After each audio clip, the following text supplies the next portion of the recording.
Hey guys, Captain here. Today I'm bringing you another one of my LEGO Pokemon videos. Today we've got some special legendary Pokemon, Mewtwo and Mew. I built these the other night on a live stream, so some of you guys may have already seen the design somewhat. But here I have them in person, and so of course for all of you who didn't catch the stream, you get to see exactly how it's done. I think let's begin with Mewtwo.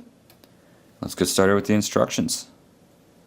Alright, so we've got all our pieces laid out. Let's get started with it then. I think the best place would be to start with, of course, our favorite, the Travis brick, in white preferably, and take it facing downwards, and stick a 1x1 white brick into that bottom side.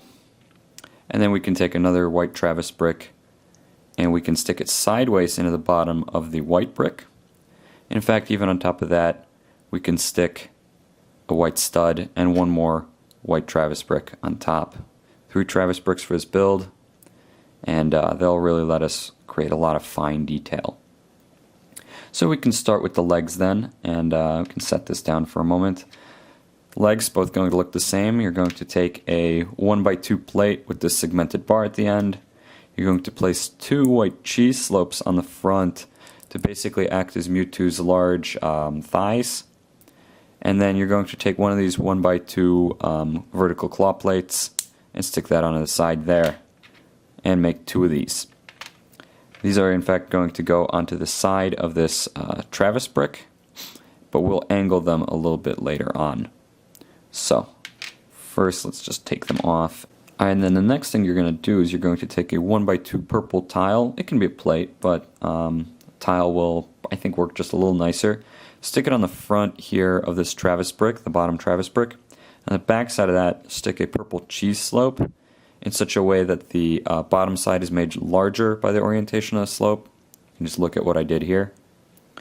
Then on the bottom of that, stick a 1x3 purple plate hanging off the end there. And in the center, on the top side of that purple plate, place a purple stud. You could actually go with a purple 1x1 plate, but they're pretty rare. If you have them lying around though, go for it. It might look a little better. On the bottom back side of that, place a 1x2 purple plate, and then a 1x3 purple plate back there again. In the bottom center of that, another purple stud, and then in the top back end of that, a purple stud and another purple cheese slope angled this way. So this is going to be Mewtwo's tail, and it's hard to give it a good curvature. I don't believe there are a lot of purple pieces that, like claw pieces and bar pieces, so it can't, it can't just use hinges for it, as far as I'm aware. But this works pretty nicely. It still preserves some of the curvature. And we can stick Mewtwo's legs on, and if you want Mewtwo to balance well, then you could kind of angle them just forward a little bit like this, and Mewtwo should eventually hold up fine. It's hard to get the balancing right, especially since the rest of him is not quite built. So on the front here, I guess we want to slide this purple tile down just a little bit. Make sure you can stick a 1x2 plate with the segmented bar here. Again, just slide the purple tile down as far as you need to. And then through the center of this Travis brick, place a 3-length white bar. Roughly try and center it. That looks pretty good. And then 2 of these skeleton arms, one for each of Mewtwo's arms. You can just stick that onto the side. And there you go. Now for Mewtwo's face on the front, take a white cheese slope, place it right here. On the top, a white 1x1 tile.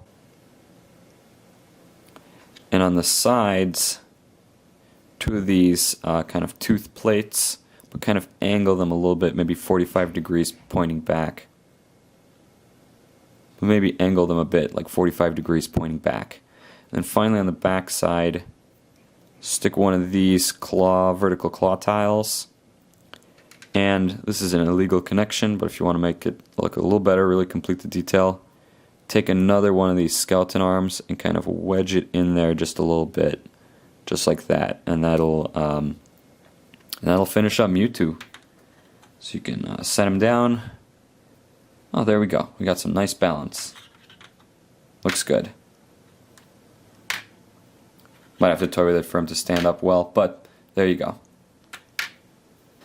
Now it's time for Mew, which is a smaller and simpler build. I would have maybe liked to add a little more detail to Mew, especially to the head, but limitation was primarily in terms of pink parts that are available.